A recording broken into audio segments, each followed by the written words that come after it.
Good day and welcome back to Let's Discuss with Titi Layo. Thanks for tuning in. And recently on Punch News, Senate President Godswill Akpabio addressed report claiming that the Senate had approved the purchase of new jets for President Bola Ahmed Tinubu and Vice President Kashim Shettima. Akpabio vehemently denied these claims, calling them malicious and unfounded. The controversy arose following a recommendation from the House of Representatives Committee on National Security and Intelligence to buy new aircraft, citing the current presidential jet's poor conditions.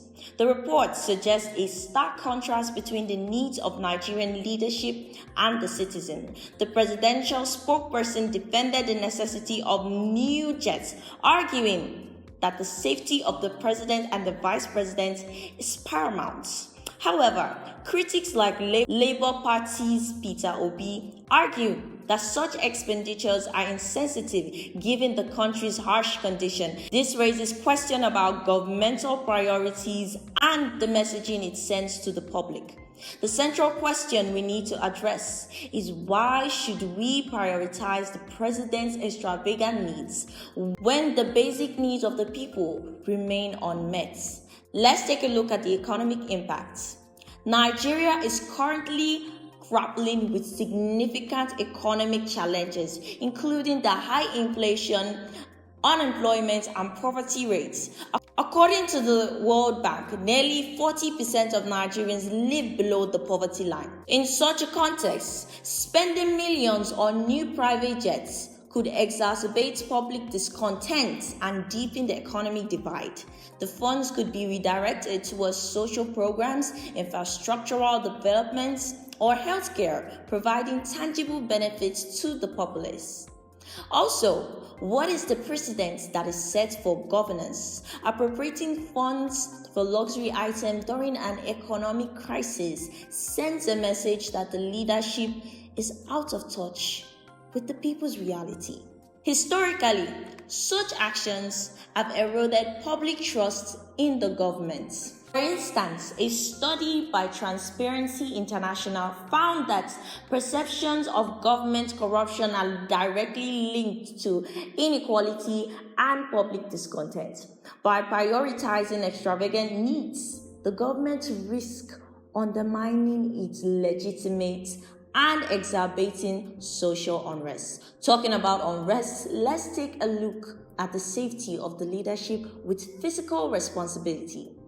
While the safety of the president and the vice president is undeniably important, it should not come at the expense of national priorities. Alternative solutions such as refurbishing existing aircraft or leasing planes for official travel could ensure safety without excessive spending. According to aviation experts, regular maintenance and upgrades can significantly extend the lifespan and safety of aircraft, providing a cost-effective solution.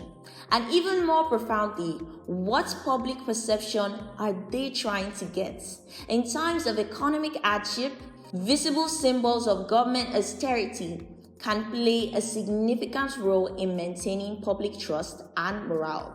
When leaders show that they are making sacrifices along the citizens, it can foster a sense of unity and shared purpose. A 2023 survey by the Nigerian Economic Summit Group found that 65% of Nigerians feel disconnected from their leaders, citing perceived government waste as a primary reason.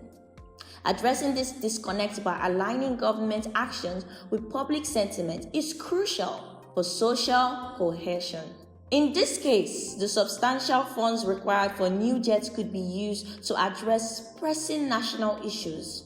For example, these funds could enhance the educational sector, which is currently struggling with inadequate infrastructure and resources. According to the United Nations Children Fund, UNICEF, over 10.5 million children in Nigeria are out of school. Investing in education will yield long-term benefits, including a more skilled workforce. and reduce poverty level. The government must weigh these potential benefits against the perceived need for new jets to make an informed decision. The implication of prioritizing luxury expenditures over essential services could lead to increased public dissatisfaction and a loss of trust in the government. It is crucial for the leadership to consider the broader impacts of their decisions and focus on policies that promote equality and stability. Next up, we are looking at inflation in Nigeria. The governor of the Central Bank of Nigeria, Olayemi Cardoso, recently stated that inflationary pressure has started dropping due to the central bank policies, which aim to reduce the inflation rate of 33.69%. Additionally, Cardoso reviewed a significant foreign exchange inflow of about $24 billion in the first quarter of 2024, marking a substantial increase compared to previous years. Despite these positive indicators, there are growing concerns among Nigerians about the impacts of the policies on everyday life.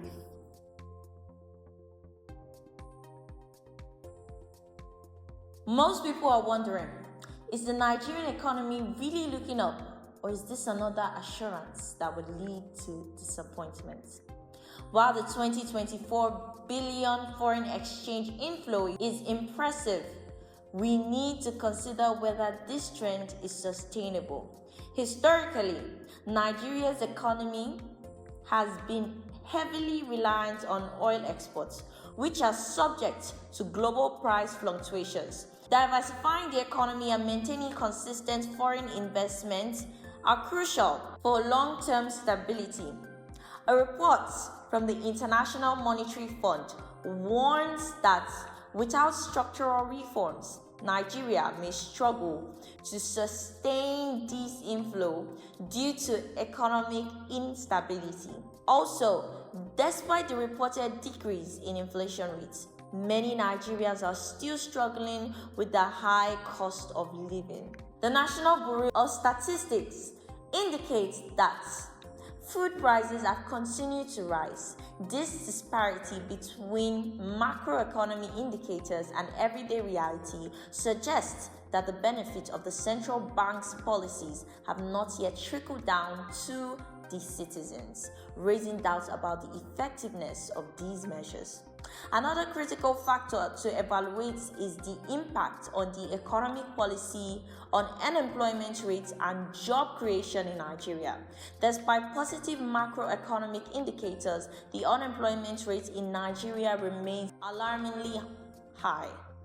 According to National Bureau of Statistics, the unemployment rate was 33.3% in 2023. New job creation is essential for economic recovery and stability. However, many Nigerians continue to face job insecurity and underemployment. The effectiveness of the central bank's policy should be measured by their ability to create sustainable employment opportunities across various sectors and not just in the financial markets. Ultimately, the success of these economic policies should be reflected in tangible improvement in employment rate and job security for the average Nigerian. The health of small and medium enterprises is a crucial indicator of economic vitality. SMEs are the backbones of the Nigerian economy, contributing significantly to the GDP and employment. The Nigerian Association of Small Medium Enterprises, NASME, reported that SMEs account for about 48% of the national GDP. Policies aimed at stabilizing the economy should ideally facilitate easier access to credit and financial services for SME. However, many business owners still struggle with high interest rates and limited access to financing. The success of economic reforms should be gauged by the growth and sustainability of SMEs, which are critical for long-term economic health and diversification. Assessing the impact on SME can provide a clearer picture of whether economic policies are fostering a conducive environment for business growth and innovation. The ultimate goal of economic policy should be to reduce poverty and improve the living standard of the population. Despite positive economic projections, Nigeria remains one of the countries with the highest level of poverty in the world. According to the World Poverty Clock, over 40% of Nigerians live below the poverty line. Effective economic policy should aim to reduce the poverty rate by creating inclusive growth opportunities and providing social safety nets.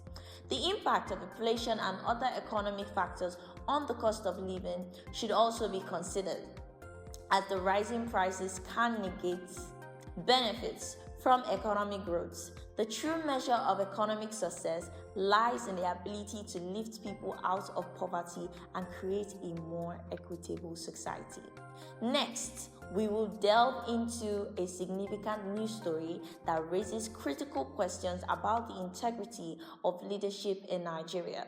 The Federal High Court in Lagos recently ordered the final forfeiture of $1.4 million, which was linked to the former governor of the Central Bank of Nigeria, Godwin Emefiele. This substantial amount was found to be proceeds from bribery and corruption during his tenure. The Economic and Financial Crime Commission, EFCC, has been investigating this for years, and their findings led to the forfeiture order. Multiple transactions amounting to millions of dollars were traced back to Emefiele's actions, as highlighted by the EFCC. Should we be worried about the other leaders in office currently? If a leader that was in office for about 9 years did something this grievous right under our nose. Nigeria has a long history of corruption among its leaders, and Emefiele's case is not an isolated incident.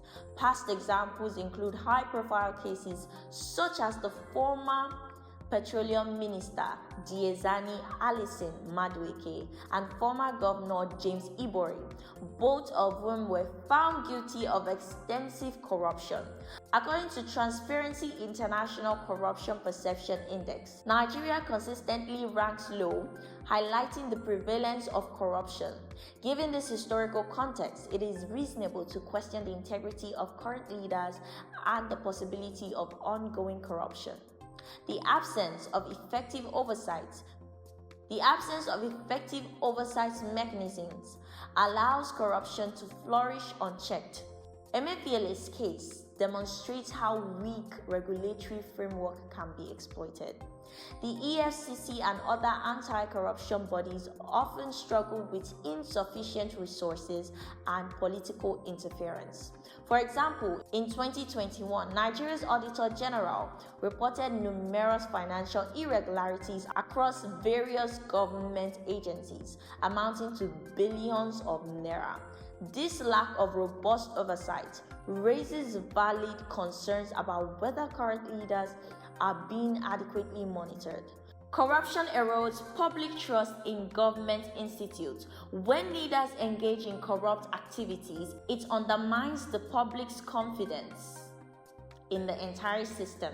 A survey by Afrobarometer in 2020 shows that a significant majority of Nigerians believe that corruption is prevalent in the presidency and other high offices. This widespread distrust can lead to increased skepticism about the integrity of current leaders, affecting the overall governance and development of the country. Corruption has severe economic consequences. that hinders national development. Emefiele's case, involving millions of dollars in bribery proceeds, exemplifies how corruption diverts resources away from essential public services.